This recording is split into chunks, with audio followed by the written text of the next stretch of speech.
The Louisiana Book Festival, a celebration of readers, writers, and their books. Saturday, November 1st. Over 200 authors, scholars, and poets. Book talks, signings, and cooking demonstrations. Activities and crafts for young readers and teens. Learn more at louisianabookfestival.org.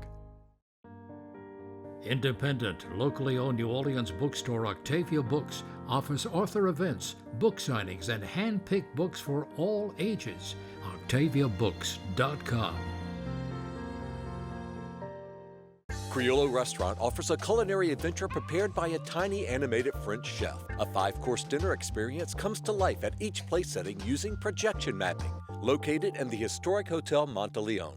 Learn more at CriolloNOLA.com.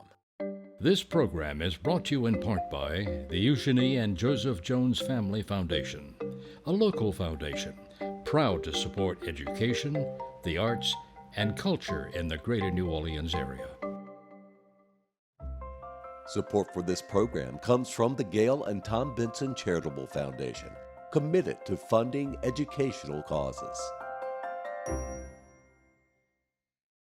Steppin Out is made possible in part by Susie and Pierre G. Villery.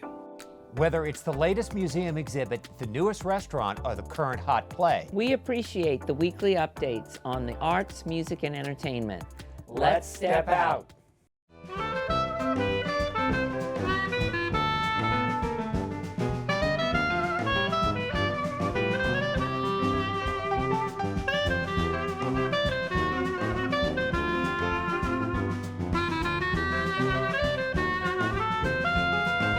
I'm Peggy Laborde, and welcome to Steppin Out with updates from the local restaurant, arts, and entertainment scenes. Joining me, Poppy Tucker, with an exclamation point, host of Louisiana Eats on WWNO Radio. Hello, my dear. Hey, making his Steppin Out debut, Chris Beary, founder and head of the NOLA Funk Festival. Welcome, good to see you. Thank you for having me. And it kicks off next weekend. We'll be talking all about that. And Alan Smason, editor of the Crescent City Jewish News and theatercriticism.com. Later on, we'll be hearing from Luke Fleming, who is the founder of the Crescent City Chamber Music Festival. And that begins this Friday. He and his wife, Abigail Monroe, will also perform for us. Poppy, we're going to Halloweening. Well, it's that time. You know, this, I can't wait till the end of the month when I can come in costume. Yes. But I'm getting started with the Halloween festivities, and it all started last night at the Black Lagoon at Anna's. And now what has been it's several years, upstairs at Anna's in the Maroney, there is a pop-up Black Lagoon. It's two women, Erin Hayes and Kelsey Ramage, who are internationally recognized bartenders, who have put together this experience that's haunting, that's fascinating, and the cocktails are great. To give you an idea, some of the cocktails that they're serving, Griselda's Revenge, Midnight Forever, Nocturna Colada, I like Corpse Flower, and Creature's Curse. So they also have a lot of very spooky merchandise for sale, so you can go and get your Halloween glass that you want to use all month. And so that Black Lagoon is happening upstairs at Anna's Wednesday through Sunday, 5 until midnight, and then until 2 a.m. on Friday and Saturday. So, and then we're just going to continue with this Halloween theme because the New Orleans Culinary and Hospitality Institute is getting ready to prepare you for Halloween too. Now, it's been a while since they have offered classes by their professional instructors to the general public, but they've got the Chef Instructor Series back. The first one is going to be Halloween cookie decorating. Oh, good idea. With pastry chef Matt Sirks, and that's Friday, October 17th. This will really help you get ready. They're going to be teaching you how to make, you know, those very fancy, high-end decorated cookies. Well, that's what the class is going to be about. And then they're going to move right into Saturday, November 1st with a Day of the Dead feast. And Chef Jacob Aguiano is going to be teaching that. And there's tamales, nopales, a pan de muerto. I don't know what that is, but that's sure to be a scary good time. And then on Thursday, November 13th, Chef Blair Tiller is going to be preparing you for Thanksgiving. And it's a Friendsgiving feast, and there's going to be everything from savory sides to show-stopping desserts, and you can learn more about it and sign up at noki.org. Now, somebody who we haven't talked about for a bit, the Nopsey Hotel, has a new executive chef, and his name is Adam Corbel, and he's celebrating with a duck horn dinner. Now, people love duck horn wines. They're very popular, and there's all sorts of varieties of it. It's 6 courses with wine pairings for $165. It's happening Tuesday, October 17th. The menu's great: Gulf oysters stewed in a rich cream broth, and a smoked duck breast with the blueberry demi-glace, pan-seared pompano pontchartrain with crab risotto, and a flourless chocolate cake with a creme anglaise to finish. So that's going to be a delicious dinner. And you know, going through all these pictures today with all the chefs, it is so clear how important chefs are to the fabric of New Orleans. And you know, Peggy, we have the loveliest viewers in our community, and I heard from viewers this past week who said, you've got to mention sous chef Carl Morgan. And, you know, a good chef feeds more than the body, they say. He feeds the soul. And poor Carl was the chef who was killed waiting to pick up his toddler in Mid-City. He was beloved in Brennan's kitchen. They say he brought such life and light to everyone who worked with him. And that 2-year-old son, Silas, of his was the light of his world. So please send a contribution in loving memory of Chef Carl Morgan, because they're going to need a lot of help. Silas and his mom, it's such a tragedy for New Orleans. Absolutely. And of course, you can go, there we go, GoFundMe. And thanks to our wonderful viewers who let us know they're watching and what they want to hear about. So. Yeah, thank you very much. And moving over to Chris, NOLA Funk Fest, as I said, not this weekend, but next. And I mean, there's so many musicians, but I've asked you to do highlights. I know that's hard, but let's kick it off.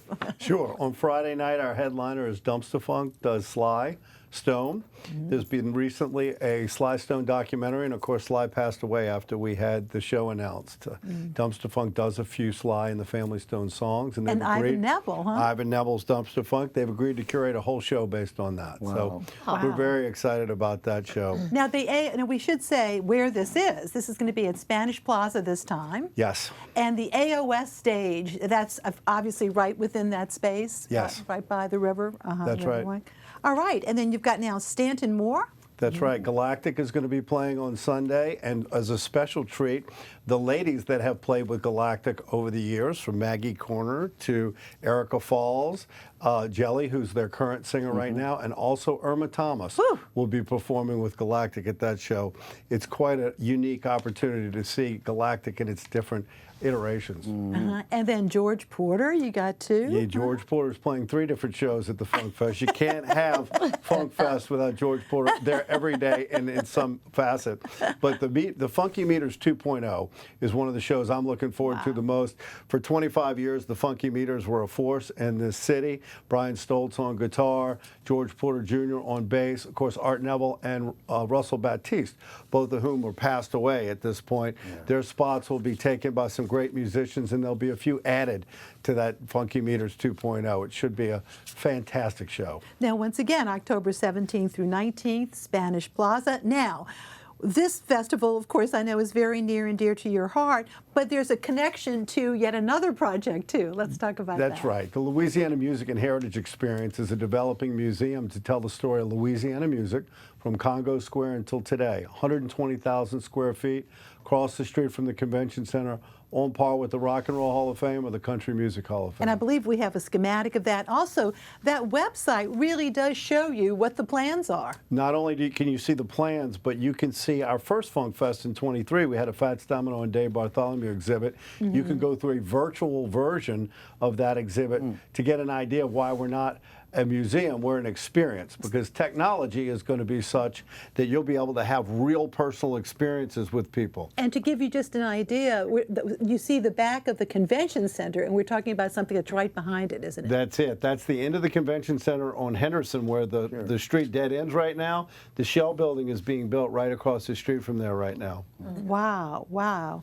And so when you go, I mean, that's quite the interactive website, I've got to tell you. That's really impressive. That is the point. And the point of the Funk Fest is for people to get an idea of how we're curating our culture. Things like Galactic with all of their ladies are taking our natural resource and highlighting in a very substantive way so that we can try to sort of honor and respect our culture from a music perspective. And the whole mission and our goal is to monetize that so that we can pay higher wages for our musicians and our gig workers long term. For the event, I noticed that you also have like a tent that's dedicated to Black Masking Indians. We do. Our theme this year is Black Masking Indians. We have a production on Thursday night at Loyola called Behind the Mask, which is the history of the Black Masking Indians. Our cultural director, Big Chief Juan Pardo, and 4 other big chiefs are going to do that. LBJ is going to moderate it. We have an Indian village, as you say, where people can come get a one-on-one experience with an Indian and learn about sewing and drumming, etc. And then we have several performances headed up at the culmination of the festival. Cyril Neville's 50th anniversary of the Wild Chapatulas is going to be performed by several members of the Neville family. George Porter Jr. will be in that act, and that's going to be the capstone of our whole festival. Well, for more information about the Louisiana Music and Heritage experience, lmhe.live, but also to reach you if some folks have questions about that project, which is a multi-year project, WCB at lmhe.live. But congratulations. So I guess it's a few years away, but you're securing funding. You're in the process of doing that. We have. We were allocated $28.5 million from the state as part of the capital outlay this past year. We have support from the governor, the lieutenant governor, all the state legislators. The city gave us $1 million of the $3 million we spent so far developing the project. And we have a curator, Bob Centelli, who's curated 10 music museums, including the Rock and Roll Hall of Fame, the 3 Grammy museums. He's leading our team, and we're implementing his ideas. And so this is going to be the reason we do it right. Congratulations. Thank you very much. Absolutely. Alan. All right. Well, the Broadway Across New Orleans series opened on Tuesday night with the first musical now playing at the Sanger Theater, Kimberly Akimbo. That's music by Janine Tesori and a book and lyrics by David Lindsay Abair. The story is about Kimberly, played by Ann Morrison, a teenager with a dysfunctional extended family who's coping with her 16th birthday, a time when most people who are teenagers should be planning their lives ahead of them, but whose rapid aging disorder means end-of-life issues for her. Like all teenagers, she's drawn to a very special relationship she shares with Seth, played by Miguel Gill, a word nerd who loves puzzles. There's an ensemble of her fellow teens who hang out at the local New Jersey skating rink while she attempts to deal with her alcoholic father and her newly pregnant mother. And if that's not bad enough, in comes her criminal Aunt Teresa, played by Sky Elisa Friedman, who steals the show. She recruits the kids into a check-washing scheme in which she hopes to make a payday. Although it sounds a bit dreary, it is the basis for Kimberly to discover what she should be doing with the limited time she has left and to live her life. The music is at times very light, but it can also be very poignant. It's a beautiful musical that gives us all something to ponder and also to consider what's truly important in life. The musical won the Tony Award for Best Musical because of the truly outstanding roles of Kimberly and Aunt Teresa for Victoria Clark and Bonnie Milligan. You should not miss this. The show closes on Sunday. Meanwhile, 3 local productions are now on the board. The first is another Tony Award winner, this one for Best Play in 2022. That is the Lehman Trilogy. The problem with the Lehman Trilogy is not that it is not accurate. On the contrary, it's very accurate. It tells the story of an immigrant Jewish family from Germany who founded a financial empire that literally collapsed in 2008. But where do they make their first fortune? Montgomery, Alabama, selling cotton to processors from plantations. These were the original middlemen in search of a way of becoming rich. Leslie Neepko, Ryan Hayes, and David Lynn play several generations of members of the Lehman family and all do a splendid job, directed by Jenny Lavery. There are a number of Jewish tropes in the play, but given the periods in which they play, it's understandable that greed and avarice are what we see most. We really don't see a family that loves each other together no matter what. What we see is a generation is keenly interested in making sure they are more successful than the previous one. This 3-hour and 20-minute play is a really powerful drama and a real acting bonanza. You'll love this. The three leads play all of these historic parts. I recommend it highly, and I also remind you of the new starting time of 7 p.m. for evening performances. Don't forget that due to construction Poppy mentioned around the theater, you're advised to arrange for parking nearby. Call the office, by the way, for information on how you can get 5 hours of parking at a very reduced rate. Well, Peggy, it's October, and it's time for those things that go bump in the night.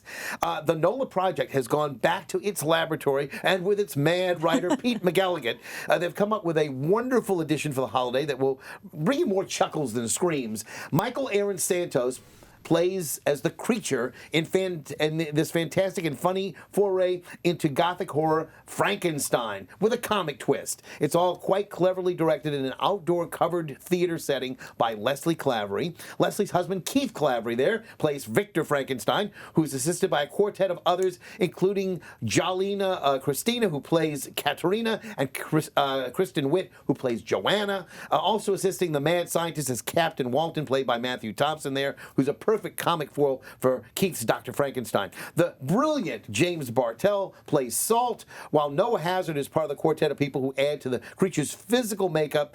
He plays the lover Godric. This highly improvised work uses a modicum of costumes, props, and set designs, but the end result is really largely satisfying, indeed quite delightful. Kudos to the NOLA project for another fantastic job. They continue to do such amazing work. It's really downright scary. Is that the brake tag station? That is the brake. I'm going to say it's at the Vehicle Inspection Station on the Greenway this Monday.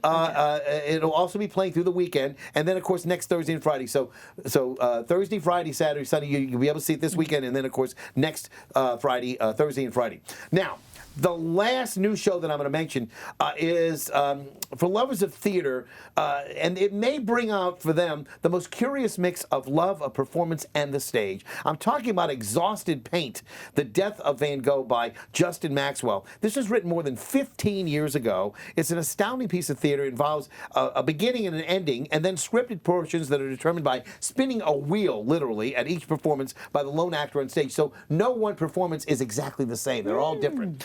Drew Straw plays Vincent, whose viewpoint is clearly expressed as a commentator with a present-day aspect. He apologizes for nothing and explains only what he has to. There are various objects that are signifying different aspects of his life, and so a large wheel is spun, as I said, and those objects are revealed and then elaborated upon. Drew's directed very effectively by his own wife, Carly. A big shout-out to Justin Maxwell for this work that really gives us something to think about art, Van Gogh, and it's all research that he culled from Van Gogh's letters. It's really a very special theatrical experience brought to you by Fat Squirrel, and not like anything else you will see this year. If you want to see something really unusual, go check that out. Okay, let's get down to basics. It's the last month we have before the Crescent City Theater Awards will be presented right here at the WYES TV studios. This is a live event. It's a $75 ticket price, tax deductible, includes food, drinks, and entertainment. The ticket price, again, is tax deductible. One of the highlights of the night will be a gallery of photos and videos honoring the king of New Orleans comedy, Ricky Graham, with the very first Lifetime Achievement Award from the CCTA. We've just received a montage of photos from the Times-Picayune covering Ricky's early years. You will not want to miss this unique event. It will also honor Kelly Fushi as our Theater Educator of the Year for 2025. Tickets are now on sale at eventbrite.com. Thank you very much. It is the 10th anniversary of the Crescent City Chamber Music Festival.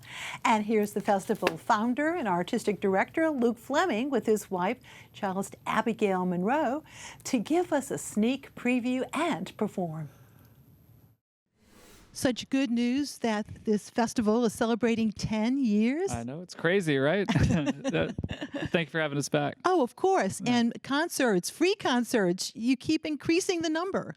Oh, that's right.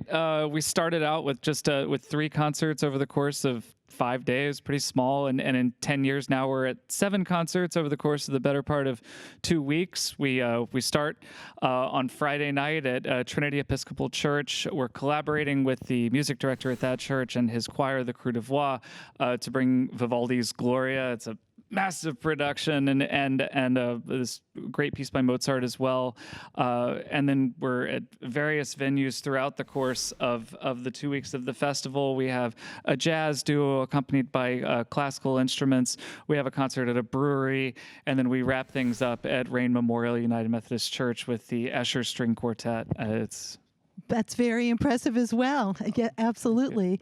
Abby, now, in addition to these concerts, throughout the year, you do outreach concerts. Tell me about that. Yeah, throughout the entire year, we do several outreach concerts at, nursing homes, retirement communities, schools, places where people may not have the ability to go and view the concerts that we're putting on in these couple of weeks. We bring the concerts to them and bring the music to them, and the majority of these concerts happen during these 2 weeks when we have a lot of musicians in town, but we do them throughout the year. Oh, great. And free, I would assume, too. Of course. Once again, of course free. I love the emphasis on the word free. Now, one of the concerts during the festival you're doing at a brewery. Tell us about that. At Urban South Brewery. We've been doing that concert since the very first season, so this will be our 10th time doing it at Urban South. What we do is we create these beer flights that we always include beer that people can't get at the grocery store, because obviously we can get Urban South at the grocery store, but some stuff they only have there. And then we pair classical pieces with the beers. A lighter beer will be a lighter piece. A heavier beer will be heavier. And you're mixing it up. You have, the traditional composers that we know from the 18th century and 17th century, yes. But you've also got newer, too. Oh, we're playing a number of pieces here that are world premieres, and we have done many world premieres over the past few years, pieces written in the last 10 years. And speaking of mixing it up, we also include this year more than ever, so many local performers as well as people we bring in from outside. So there's a lot of collaboration. All right. So what are you playing for us tonight? Well, we're going to play a piece by Beethoven called the Eyeglasses Duo, because not only was Beethoven deaf, he couldn't see very well either. So he had to play with glasses. But he played this piece with his friend, him playing viola, his friend playing cello. I'm going to play it with my wife. All right. Crescent City Chamber Music Festival.com. Let me get out of the way and let you proceed. Thank you.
Crescent Crescent City Chamber Music Festival continues through October 19th. Go to crescentchambermusicfestival.com for concert information. And time for our picks. I will kick them off. The Crescent City Blues and Barbecue Fest takes place Friday through Sunday at Lafayette Square. Leo Nisantelli, Devin Allman, Tab Benoit, Mia Borders. Wow. Go to jazzandheritage.org for a schedule. Gleason Gras, a fundraiser for ALS victims started by Steve Gleason, will take place Friday evening at Generations Hall, and gleasongras.org for tickets for this very, very worthy cause. This Sunday from noon to 5, the Piety Market at Hotel Peter and Paul. From Burgundy and the Marigny, music from 1 o'clock. Tina May will be performing. Vintage clothing, art, and even tools. So look at that. Tools, Max Tools. Love it. All right, Poppy, your pick, dear. Deutsches Haus Oktoberfest is on Fridays and Saturdays through October 25th, right there on Moss Street at their home. The second Saturday, the 610 Stompers are going for a world record, the world's largest chicken dance. Pianist Jeffrey Beagle will be playing the world premiere of James Lee III's Concerto in A in 2 weeks from tonight, and I hope to see everyone there with the LPO. Also on the program, Gershwin's An American in Paris, and a number of American works by Duke Ellington and Leonard Bernstein. And just in time for Halloween on Saturday, October the 25th, the LPO is having its Spooktacular at Roussel Hall on the Loyola campus. Always a fun time for kids and parents, and I'll see you at the theater. All righty, and I have just a few more. The New Orleans chapter of the English-Speaking Union presents a dinner and evening with Lady Henrietta Spencer Churchill, a cousin to Winston Churchill, and that's on Monday. This Monday at BB's Stage Door Canteen. For more information, just call 504-430-8416. Author Ed Branley will discuss the history of the Sicilian community in the French Quarter. That's Thursday at 7 p.m. at the East Bank Regional Library on West Napoleon in Metairie. And on October 17th and 24th, the Friends of the Cabildo will lead ghost tours within the museum, complete with costume characters, the ghostly Gallivant, and additional ghost tours also coming up. Friendsofthecabildo.org for more information. Thank you for watching, and good night.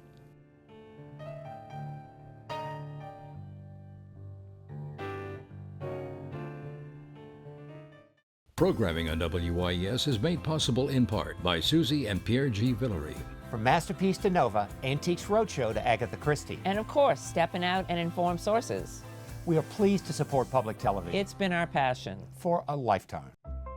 Support for this program comes from the Gail and Tom Benson Charitable Foundation, committed to funding educational causes.